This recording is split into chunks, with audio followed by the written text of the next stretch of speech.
Emma Carter had spent 25 years of her life serving as a Marine, dedicating her youth, her body, and a significant portion of her sanity to a system that valued discipline and resilience above all else.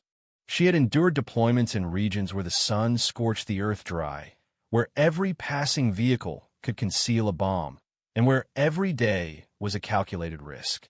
She had seen men and women break under pressure, had watched as hardened soldiers lost themselves in the relentless cycle of violence, and had learned to compartmentalize, to adapt, to serve VYVE. When she was finally discharged with full honors, she had imagined her life settling into something simple, something steady, something finally under her control. She had spent decades following orders, and now, for the first time in her life, she was ready to build something of her own. The property was supposed to be her fresh start, a 5-acre plot on the outskirts of a well-maintained suburban neighborhood, far enough from the city's chaos, but close enough to necessities. The land had been untouched for years, overgrown with wild grass and stubborn shrubs, a blank canvas waiting for her hands to shape it into something meaningful. It wasn't just about building a house. It was about creating a sanctuary, a place where she could breathe without the weight of constant vigilance pressing down on her shoulders. She had envisioned a modest but sturdy home with reinforced walls and a self-sufficient energy system, a workshop where she could keep her hands busy and enough open space to remind her that she was no longer confined to sterile barracks or makeshift forward operating bases. Emma had done everything right before making the purchase. She had spent weeks verifying the legitimacy of the sale, combing through property records, speaking with real estate agents, and even consulting a lawyer to ensure that there would be no complications. The land, she was assured, was not under the jurisdiction of the local governing board, meaning she had full rights to develop it as she saw fit without interference. The papers were clean, the sale was final, and Emma had walked away from the deal feeling something she hadn't felt in years certainty. That feeling lasted precisely 48 hours. On the second day of clearing out the land, with the sound of chainsaws and heavy machinery cutting through the early morning air, a line of sleek black SUVs pulled up along the edge of her property. The engines purred in perfect unison, like a pack of well-groomed predators. A group of men in crisp suits and polished shoes stepped out, their expressions already settled into that carefully practiced mask of polite authority. At the front of the group stood a man who exuded the kind of quiet arrogance that only came with years of unchecked power. His tailored navy suit was pressed to perfection, his graying hair slicked back with meticulous precision. He didn't need to introduce himself. Emma had dealt with men like him her entire career, men who spoke in measured tones while making decisions that destroyed lives without a second thought. "Good morning," he said smoothly, surveying the ongoing work as if he were a king inspecting his domain. "You must be the new owner." Emma didn't bother setting down her tools. She was sweaty, covered in dirt, and had no patience for whatever this was. "Who's asking?" The man's smile widened just enough to be condescending. "Victor Langston. I oversee the local property management board." Emma narrowed her eyes. "The board that has no jurisdiction over this land." Victor tilted his head slightly, the way a lawyer might when they already knew they held the winning argument. "Ah, a common misunderstanding. You see, regulations have shifted over the past few years. There have been some revisions to property boundaries, and well, it appears that this particular lot does, in fact, fall under our purview now." Emma stared at him for a long moment. He didn't blink. She knew this game. She had played it before, not with land disputes, but with bureaucratic loopholes that got people killed in war zones. This wasn't a misunderstanding. It was a maneuver, a preemptive strike disguised as civil discussion. She inhaled slowly, forcing herself to remain composed. "No," she said flatly. "I checked the records myself. I have legal documentation that states otherwise." Victor didn't so much as glance at the clipboard she held in her hands. "I'm afraid those documents are outdated. But don't worry, I'm sure we can sort this out before any drastic actions are necessary. For now, I'd add VYSEU to halt all construction until we clarify these matters. It would be unfortunate if you proceeded only to find yourself in violation of community standards. There it was, a veiled threat, the unspoken warning wrapped in the illusion of diplomacy. Emma wiped her forehead with the back of her arm, scanning the men standing behind Victor. They were watching her carefully, like a pack waiting for a signal from their leader. There was no reason for them to be here in force unless they wanted to establish something early control. She could have argued, could have thrown legal jargon back in his face, but she knew his type. He wasn't here for a conversation. He was here to set the tone, to let her know exactly where she stood. And she wasn't about to give him the satisfaction of playing along. So she did the only thing she knew would piss off men like him. She turned her back on him and went back to work. The chainsaw roared back to life in her grip. She ignored the presence of the men, carving through a thick section of brush like she hadn't just been threatened with legal warfare. She saw the flicker of irritation cross Victor's face in her peripheral VY shone. He wasn't used to being dismissed. "I'll have my office send you the updated documents," he called over the noise. "In the meantime, I'd strongly suggest you consider your position here." Emma didn't respond. She heard the quiet exchange of words between Victor and his men, the sound of car doors opening and closing, the smooth hum of engines pulling away. But she didn't stop. She wouldn't give them the satisfaction of seeing her hesitate. It wasn't until the last vehicle disappeared down the road that she finally let out a slow breath. This was going to be a fight, but they had no idea who they were fighting. Emma didn't waste time. The moment Victor and his entourage left, she called her layer of a no-nonsense woman named Rachel Bennett, who specialized in property disputes. She didn't sugarcoat the situation. "They're testing you," Rachel said over the phone. "This is how they operate. First, they show up unannounced, establish their authority, make you doubt yourself. Next, they'll escalate. Expect paperwork, lots of it. They'll throw every regulation they can at you, hoping you'll back down." Emma wasn't backing down. That same evening, she drove to the county records office, requesting a fresh copy of her property deeds. The clerk, a tired-looking woman in her 50s, took her time retrieving the files, muttering about how certain documents had been moved to a different department. Emma's instincts immediately sharpened. "Since when?" she asked, keeping her tone neutral. The woman frowned at the screen. "A week ago," she said, clicking through files. "Oh, that's odd. Looks like your plot was flagged for re-VYEW." Emma leaned in slightly. "Re-VYEW by who?" The woman hesitated. "Says it was requested by the local development board." Emma's fingers curled into a fist. "And what exactly are they VYUing?" The clerk clicked again, scrolling through pages of information Emma couldn't see from across the desk. "Boundary alignment. They're assessing whether your land technically falls within their expanded jurisdiction." Emma felt her blood run cold. There it was. They were trying to rewrite the map, and they had started before she had even moved in. This wasn't a spontaneous attempt at controlling her land. This was calculated, premeditated. Victor hadn't just lied to her that morning. He had likely engineered the entire situation from the start. She kept her face neutral, thanked the woman for her time, and took the paperwork with her. As she walked back to her truck, her mind was already running scenarios. If they were trying to redraw the boundaries, that meant they hadn't succeeded yet. They needed time to finalize the paperwork, time to manufacture legal justification. That meant she still had an opening, but she needed to act fast. By the time she got home, the sun had dipped below the horizon, the air cooling as the wind carried the faint scent of freshly cut grass. She pulled up the driveway and immediately noticed something was off. The ground near the entrance looked disturbed, like someone had been walking there repeatedly. And then she saw them small metal stakes driven into the dirt along the edge of her land. She crouched down, inspecting them closely. Survey markers freshly placed. Her stomach twisted. They had already started. She exhaled slowly, standing up, scanning the darkened road leading back to town. Someone had been here while she was gone. The stakes weren't there this morning, which meant the surveyors had worked fast. That also meant Victor and his people weren't just pushing legal tactics. They were physically marking out the claim before it was even finalized.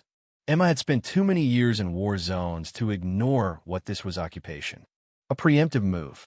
Lay down the stakes, set the groundwork, claim the space. Then, when the paperwork came through, the transition would be smooth, unquestionable. Anyone who tried to fight it would be overwhelmed with bureaucracy, delays, and legal jargon until they simply gave up. Emma wasn't GIVYing up. She pulled her gloves from her back pocket, walked over to the first stake, and ripped it from the ground with one sharp pull. The metal was cold in her hands, the reflective tape wrapped around it glinting under the porch light. One by one, she moved along the property line, yanking out each marker, tossing them into a pile near her driveway. By the time she was finished, the only thing left of their so-called claim was a few holes in the dirt. Let them come back. She'd be waiting. The next morning, they did. Emma was halfway through setting up new fencing when a white company truck pulled up. Two men in reflective vests stepped out, carrying more stakes. One of them saw her standing there, a pile of their pre-VY-us markers stacked at her feet, and hesitated. The other, younger and more confident, gave her a forced smile. "Morning, ma'am. We're with the county survey team, just doing a follow-up assessment of the land." Emma crossed her arms. "You mean the land that legally belongs to me?" The younger man hesitated. "Well, see, there's a pending re-VYEW on the jurisdiction." She cut him off. "And that re-VYEW hasn't been approved yet, which means you're trespassing." The older man stepped forward, looking uncomfortable. "We're just following instructions. No trouble, ma'am." Emma didn't move. "Who sent you?" The older man exchanged a glance with his partner, then sighed. "Orders came from the property board. A Mr. Langston." "Of course." Emma exhaled through her nose. "Take your stakes and leave."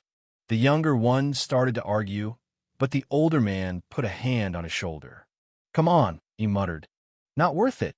They picked up their supplies and got back in the truck. Emma stood there, watching them go, her pulse steady. But she knew this wasn't over. She was right.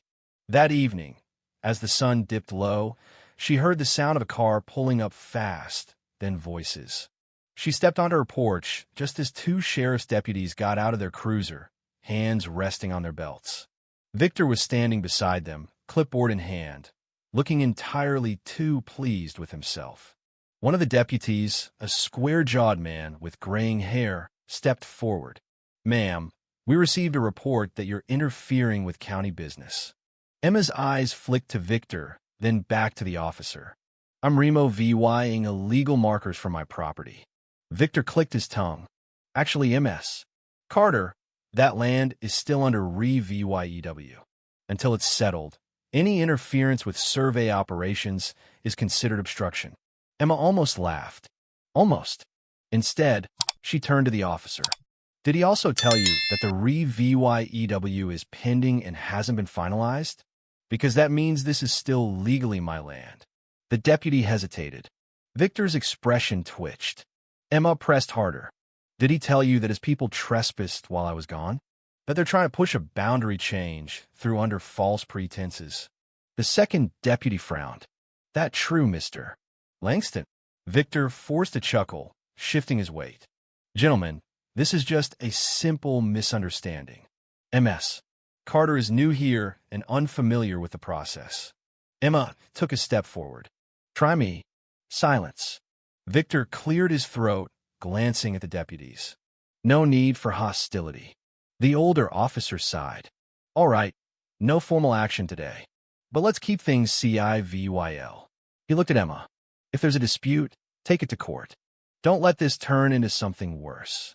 Emma nodded, already in motion. Victor's jaw tightened. He knew she was coming for him, and she wouldn't stop. Emma barely slept that night, not because she was afraid, but because her instincts told her the fight was just beginning. She had spent years learning how power worked, how people in control operated, and Victor Langston was no different from the officer she had served under who used bureaucracy and manipulation instead of weapons to get what they wanted. He wasn't just testing her resolve anymore. He was laying the groundwork for something bigger, something she needed to be ready for. That morning, as she drank her coffee on the porch of her unfinished home, She reviewed every document she had to every legal form, every permit. And she knew, without a doubt, that she was in the right. But the law only mattered if those enforcing it followed the rules. And she had a feeling Victor wasn't planning to play fair. The first sign of escalation came just after 9 a.m., when the rumbling of heavy machinery reached her ears.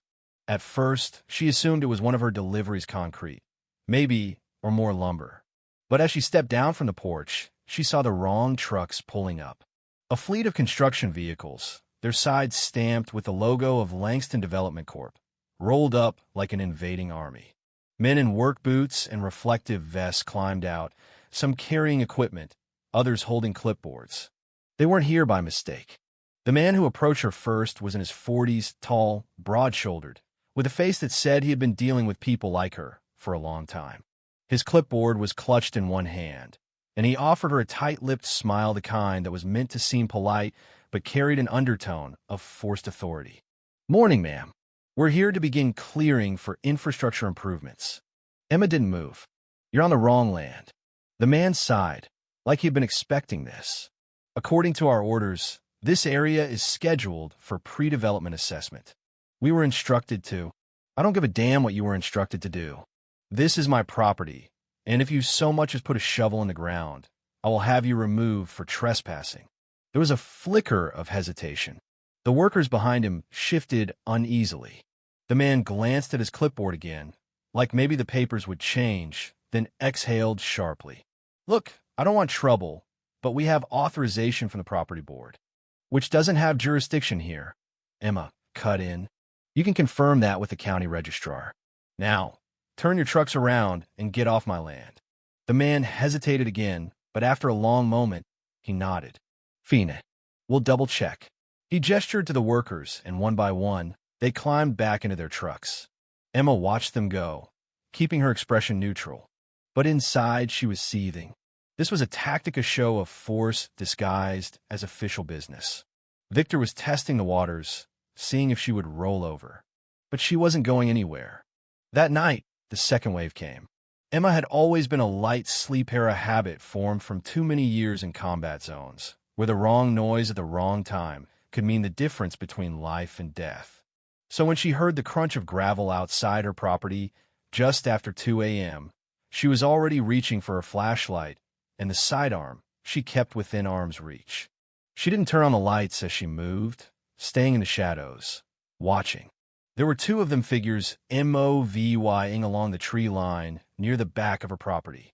They weren't using flashlights, weren't making noise beyond the bare minimum. And that told Emma everything she needed to know. They weren't kids messing around. They weren't lost hikers. They were here for a reason. She let them move closer, let them think they were unseen, let them believe she was sleeping. Then, when one of them stepped toward the stack of supplies near the unfinished foundation, she flicked on the flashlight. The beam slammed into them like a physical blow. "You move, and I shoot." The younger one froze immediately, hands halfway raised, his face pale in the harsh light. The older one, leaner, smarter, didn't flinch, but his posture shifted slightly, muscles tensing. Emma took a slow step forward, gun steady. "Tell me why the hell you're on my land." The younger one swallowed. "We were just—" "Try again." The older one finally spoke, voice calm. "Just checking on things." Emma's jaw tightened. "Tell Victor if he wants to check on something. He can do it himself." A long silence stretched between them before the older man gave a slow nod. "Understood. Now get the hell out." They left without another word, disappearing into the night. And Emma didn't lower her weapon until she could no longer hear their footsteps.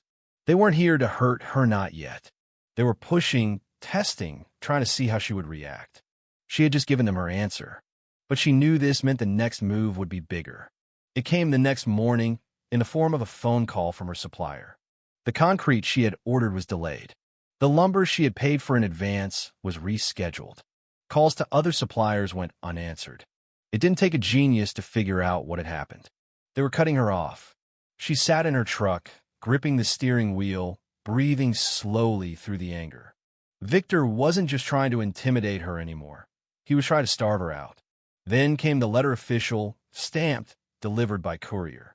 A formal EVY tie-in notice. Her stomach twisted as she read the words. According to the document, her property had been declared in violation of local zoning laws and was now considered a restricted development area. Effective immediately, she was to vacate the premises. She exhaled slowly, forcing herself to think. This wasn't real. This was another one of Victor's tactics, another attempt to scare her into compliance. But he had just made a mistake. He had put it in writing. She pulled out her phone and dialed Rachel.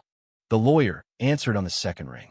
They just tried to VYCT me, Emma said, voice cold. Rachel sighed. They're MOVYing fast. Send me everything. We're going to hit them where it hurts. Emma smiled for the first time that day. Good. Because if Victor wanted a war, he just got one. Emma had expected that filing the lawsuit would escalate the conflict, but even she wasn't prepared for how quickly Victor Langston would retaliate. Within 24 hours of her attorney submitting the injunction, she received a letter from the county assessor's office informing her that her land was now under administrative review. The wording was intentionally vague, but the meaning was clear. Until the review was complete, all construction, development, and modifications were prohibited. In a single, calculated move, Victor had managed to freeze her project indefinitely. She sat at her kitchen table, gripping the letter as she read it for the third time, even though she already knew what it said. This wasn't about legality, it was about exhaustion. He was using the system against her, dragging her into an endless cycle of bureaucratic red tape. It wasn't about whether she was right, it was about whether she had the stamina to outlast him. She immediately called Rachel, who picked up after the second ring. You got the letter, the lawyer said without preamble. Emma exhaled sharply. Tell me we can fight this. We can fight it, Rachel confirmed, flipping through documents on her end. But it's not as simple as pro-VYing ownership anymore. This kind of administrative re-VYEW is a stalling tactic. They'll claim they need to check zoning compliance, NVY environmental impact, boundary disputes. It's all a smokescreen, but it's a legal smokescreen. Emma clenched her jaw. What's the fastest way to undo it? We find out who authorized it, Rachel said. Administrative holds require signatures. Someone signed off on this. And if we can prove it was done under false pretenses, we can push for an emergency hearing. Emma didn't waste time. The next morning, she drove straight to the county registrar's office, where a tired-looking clerk barely glanced up as she approached the counter. I need to know who authorized the re-VYEW on my land, she said, placing the letter in front of her.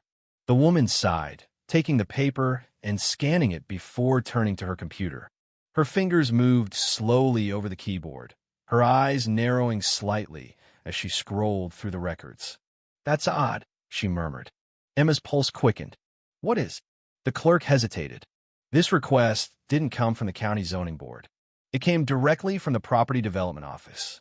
Emma's grip on the counter tightened. Victor Langston's office. The woman paled slightly, realizing she had just given away more than she should have. I don't know about that. I just know this wasn't processed through the usual channels. Emma forced a tight smile. Thank you for your time.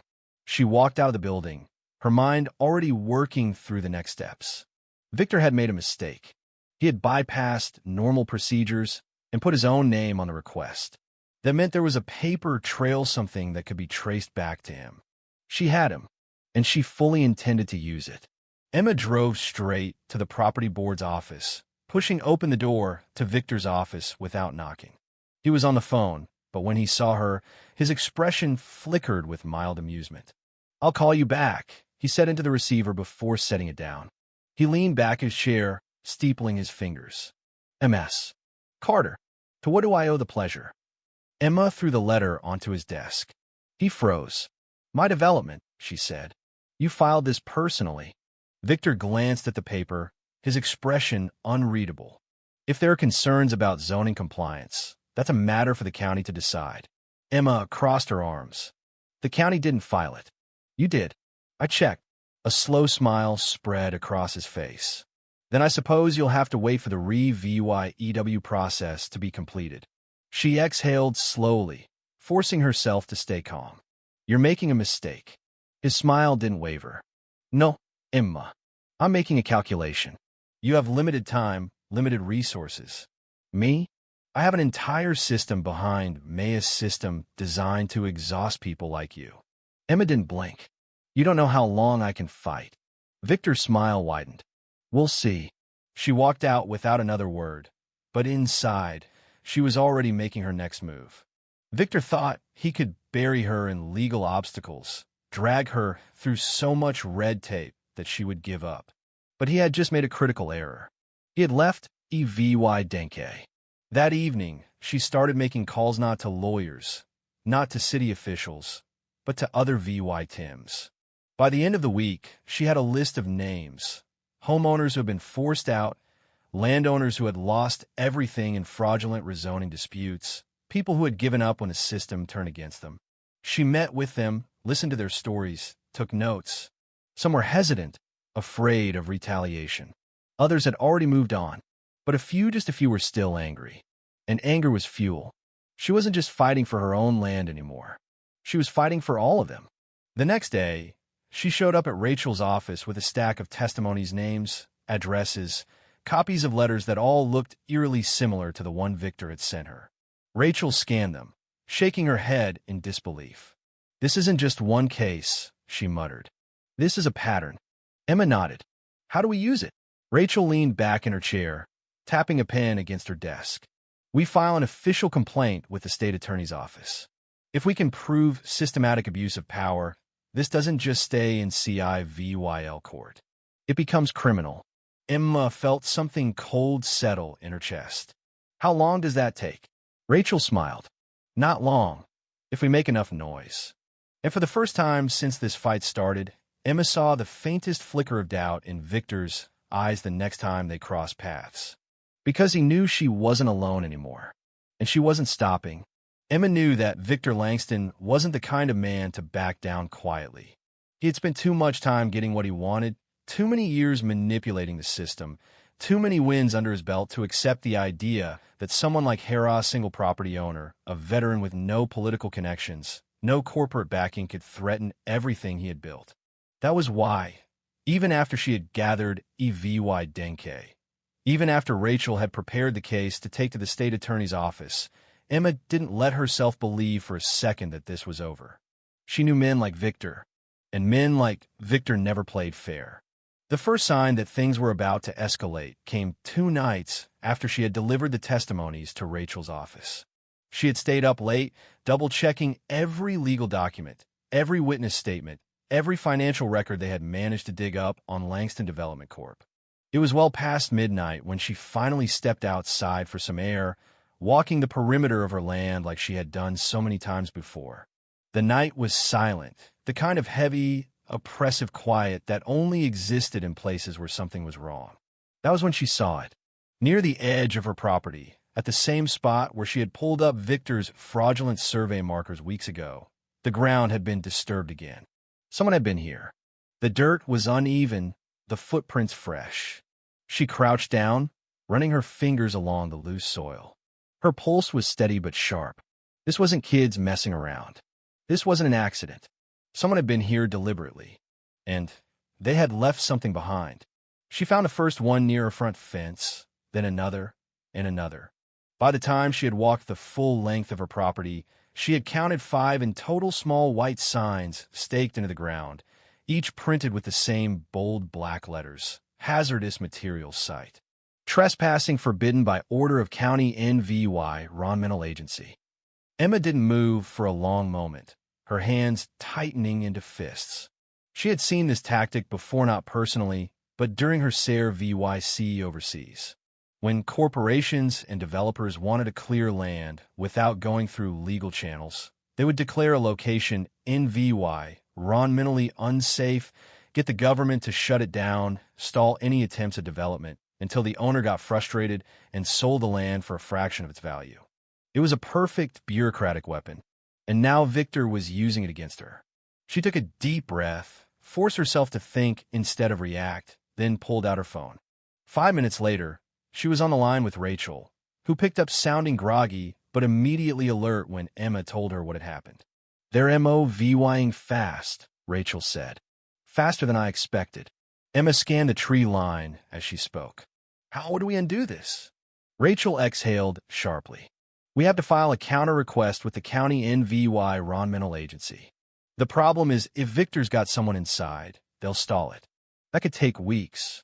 I don't have weeks. No, you don't, Rachel agreed. But you do have leverage. You said those signs weren't there yesterday. Not a chance, Emma confirmed. I do a perimeter check every night. Then they were placed illegally. The only way to declare a site hazardous is with an official order from the agency, and there hasn't been one. If Victor's people put those signs up without paperwork to back them, they're committing regulatory fraud. That's a felony. Emma's grip on the phone tightened. So I ripped them out. Not yet, Rachel said. Get proof first. Photos, timestamp everything. If this goes to court, we'll need EVY denke that they were placed before any official declaration. If you remove them too soon, he'll just claim they were put up by the county before you noticed.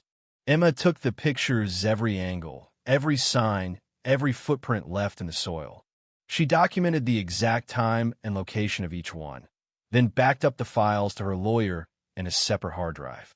Only after that did she rip the signs out, one by one, throwing them into the back of her truck like the worthless scraps they were. But Victor wasn't finished. The next morning, just as the sun was rising, she heard the distant sound of tires on gravel. She walked outside, just in time, to see 3 county vehicles pull up to her property, each one marked with the official seal of the NVY environmental agency. A woman in a suit stepped out first, flanked by 2 men in high VY stability vests. She had the stiff posture of someone who knew they were about to cause a problem and didn't care. MS. Carter? She asked, her voice carrying just enough condescension to make Emma's fingers twitch. That's me, Emma said, arms crossed. I'm here on behalf of the county, the woman continued. We received an anonymous complaint regarding contaminated soil levels on this property. I'm afraid we'll need to conduct an inspection. Emma's lips pressed into a thin line. On whose authority? The woman smiled without humor and held up a clipboard. This is an official directive from the county health board. Emma took the paper, scanning it. The wording was careful, deliberately non-committal, but the message was clear. They weren't here to find anything. They were here to declare something. You can refuse, the woman added, her tone light. But I should warn you that any obstruction of an NVY environmental investigation carries significant legal consequences. Emma looked at her, then at the 2 men behind her, then at the vehicles still idling on the road, their presence like a silent declaration of war. Then she stepped aside. Do your inspection. The woman blinked, as if surprised Emma wasn't resisting. Go ahead, Emma said. Take your samples, run your tests. But I expect a full, official report with documented EVY denke before you make any declarations about my land. The woman's mouth opened slightly, as if she wanted to argue, but there was nothing to argue against. She had expected Emma to fight, to refuse, to give them justification to shut her down. Instead, Emma was forcing them to play by the rules. And she knew, deep down, they weren't prepared for that. For the next 2 hours, the inspection was little more than a performance. The men walked the property, took samples, made notes on their clipboards. Emma stayed close, watching their every move, making it clear that nothing was happening outside of her sight. By the time they were finished, the woman in the suit was visibly irritated. We'll be in touch, she said curtly. Emma nodded. I'll look forward to it. They left without another word. An hour later, she got a text from Rachel. Just filed the fraud complaint. If they fake the report, it's perjury. Let's see how bold they really are. Emma allowed herself a small, grim smile. Victor had made another mistake. He had assumed she would fight on his terms. He hadn't realized she was choosing the battlefield. And now, it was only a matter of time before the system he had used against so many others finally turned against him. Emma had spent years in combat zones, learning the rhythm of escalation away conflicts built upon themselves, the way power moved like an invisible force, tightening its grip, testing the limits of those who stood in its way. She knew how to measure pressure, how to anticipate the next strike before it landed, how to push just hard enough to force the enemy into a mistake. Victor Langston had spent years perfecting the art of bureaucratic warfare. But what he had never accounted for was someone who understood actual warfare. And he had just made the biggest mistake of all had left a trail. The morning after the so-called environmental inspection, Emma received a call from Rachel, her lawyer, sounding almost amused beneath her usual professionalism. "I have some good news," she said, "and some really bad news for Victor." Emma adjusted the phone against her ear as she stepped outside, the cool morning air cutting through the tension that had built in her chest over the past weeks. "Tell me the best part first." Rachel exhaled with satisfaction. "I just got a call from contact at the county office. The environmental agency is not backing the inspection results." Emma blinked. Meaning whatever Victor was trying to pull, it didn't work. Someone on the inside flagged the inspection as irregular before it could be pushed through officially. No agency records, no supporting documentation. Just a bunch of guys with clipboards and a woman with a fake sense of authority. Emma felt a slow smile form. So, it was completely bogus. "And here's where it gets better," Rachel continued. "Because we filed the fraud complaint first, they have no legal ground to stand on. They either admit the inspection was fake, or they double down and risk a full-scale investigation. Either way, Victor just walked himself into a corner." Emma exhaled, allowing herself the smallest moment of satisfaction. "And the bad news?" Rachel's voice darkened slightly. "Victor isn't going to take this loss lightly. He just cut off one of his best weapons, and he knows it. Expect something worse." Emma was already expecting it.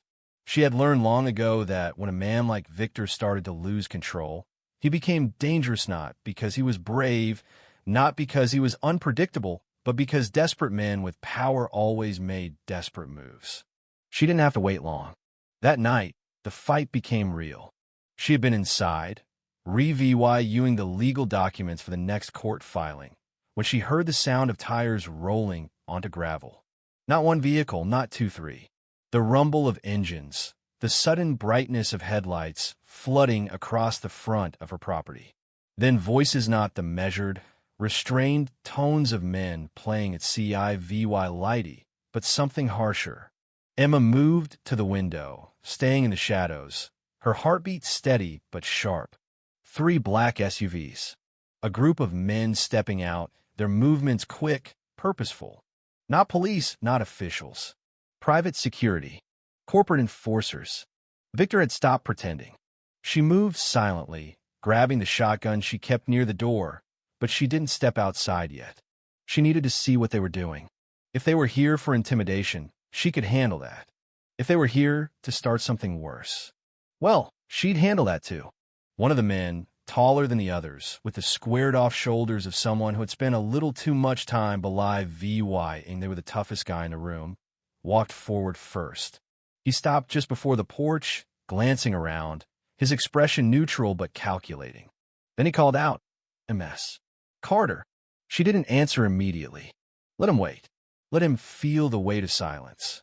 Finally, she pushed the door open and stepped onto the porch, the shotgun held VY Seibel, but not raised. "You have 5 seconds to tell me why the hell you're on my property." The man smiled, but it didn't reach his eyes. "Just here to deliver a message." Emma didn't blink. "You could have used a mail." His gaze flicked briefly to the gun in her hands. "We want to be sure you heard it." She let the silence stretch, her grip steady.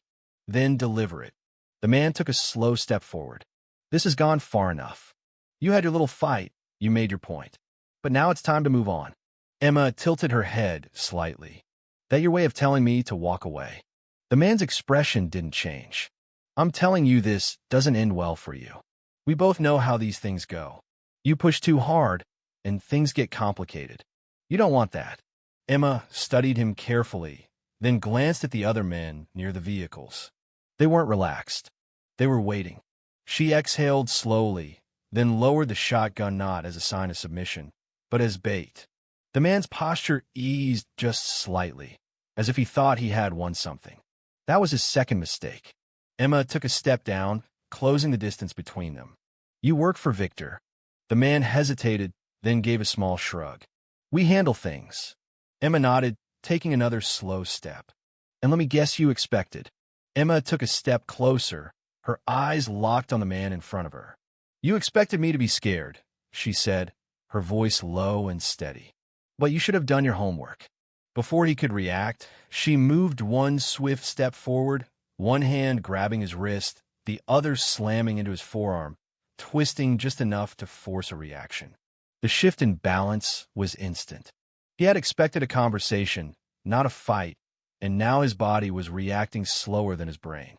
She didn't need to do more than that, just enough to send a message. By the time he regained control, she had already stepped back, the shotgun back in position, her voice as steady as ever. "You tell Victor I'm not going anywhere. And if he sends you here again, I won't be so polite." The man stared at her, something unreadable passing across his face. Then he straightened his coat, gave a slow nod, and turned back to the SUVs. The others followed, engines roared back to life, and just like that, they were gone. Emma didn't lower the shotgun until the taillights disappeared down the road. Her hands weren't shaking, her breath wasn't uneven. She had been ready for this. She had been waiting for it. The next morning, Rachel called again. "Victor just withdrew all his claims against you." Emma blinked. "What?" Rachel let out a soft laugh. "I don't know what you did, but he's backing off. No more rezoning battles. No more environmental fraud. He pulled everything. You won." Emma stared out at her land, the sunrise casting long shadows across the soil. The fight had lasted months, but now, standing there in the quiet, she finally understood this was her land, her home, and no one was ever taking it from her again. She exhaled slowly, letting the VY Tory settle. "Good," she finally said. "Now let's make sure he never does this to anyone else." And with that, the war was over. Emma stood at the edge of her property as the early morning sun cast long shadows across the dirt. The air was still, carrying the crisp scent of earth and freshly cut timber. The only sound was the distant chirping of birds waking with the dawn. For the first time in months, there were no threats looming over her, no legal notices, no trucks blocking her land, no unwanted VY-siders showing up in the dead of night with their cheap intimidation tactics. It was over. She had won. But VY Tories like this never came without a cost. Rachel had called her the day before with a final update. Victor Langston had formally withdrawn all claims against her land. The environmental case had been dropped, the zoning disputes erased from the record, and the fraudulent permits Victor had tried to push through were officially declared null and void. He had been forced to back down not because he wanted to, but because he had no other choice. The moment she and Rachel had turned his tactics against him, the system he had so carefully built to crush people like her had collapsed under its own weight. It wasn't just about her case. After Emma had gathered the other landowners, after she had documented every instance of fraud, intimidation, and corruption, the case had expanded beyond her personal fight. It had become a public scandal. Local officials had no choice but to investigate once the weight of the EVY Denke became too much to ignore. Victor had lost his position on the property board within a week of the formal complaint being filed. And though he had managed to avoid criminal charges for now, his reputation was ruined. His development firm had been blacklisted from future county contracts, his influence diminished, and his investors had started pulling their money, unwilling to be associated with a man who had just been exposed as a fraud. But Emma hadn't cared about any of that, not really. She had never been in this fight for revenge, never wanted to destroy Victor simply for the sake of it. All she had ever wanted was to build her damn house, to live her life without interference, without someone else trying to control what was hers. And now, standing on the land that was finally, irrevocably hers, she could finally breathe. The construction had resumed immediately after the case was settled. The same suppliers who had been forced to delay her shipments before were suddenly more than happy to fulfill their contracts. The lumber arrived on time, the cement was delivered without issue, and the workers who had once been warned to stay away now showed up without fear of retaliation. She oversaw every step, making sure no detail was overlooked, spending her days doing the labor herself alongside the crew, ensuring that every beam, every foundation stone, every wire was placed exactly how she wanted it. The house took shape faster than expected, and as the weeks passed, she saw the tangible proof of her fight rising from the ground, piece by piece. It wasn't just a structure. It was a statement, a declaration that no one, not Victor, not the system, not the people who thought they could dictate her life, had the power to take this from her. One afternoon, as she stood in what would soon be her reviewing room, reviewing the final blueprints, she heard the sound of an approaching vehicle. She turned, half expecting more trouble, but instead, she saw Rachel stepping out of her car, a bottle of whiskey in one hand and a folder tucked under her arm. Emma smirked as the lawyer walked up the steps of the unfinished porch. Drinking on the job now? Rachel raised an eyebrow. First of all, I'm not working today. Second, this is your celebration gift. I figured after everything you've been through, a proper drink was in order.